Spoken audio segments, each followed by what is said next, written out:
બનાસકાંઠાના પાલનપુરમાં ગ્રાહકે ઈ સ્કૂટરને શોરૂમ સામે સળગાવ્યું।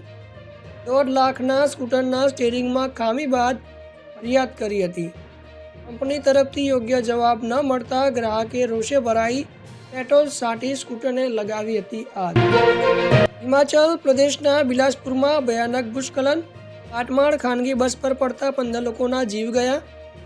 રાહત અને બચાવ કામગીરી ચાલુ છે। લક્ઝરી કાર દાણચોરી કૌભાંડમાં સાઉથ સિનેમા જગત હચમચી ઉઠ્યું। ઈડીએ 4 ફિલ્મ સ્ટાર્સના ઘેર પાડ્યા દરોડા।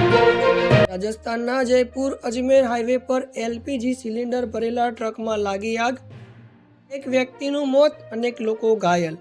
બ્લાસ્ટનો વિડીયો સોશિયલ મીડિયા પર વાયરલ। આગ કેટલી ભયાનક હતી કે આસપાસનો વિસ્તાર ધુમાડાથી છવાયો। હળવદમાં મોગલમાના ભુવા તરીકે ઓળખ આપી લોકોમાં અંધશ્રદ્ધા ફેલાવતા ફિરોજ સંધીનો વિજ્ઞાન જાથા ટીમે કર્યો પર્દાફાશ।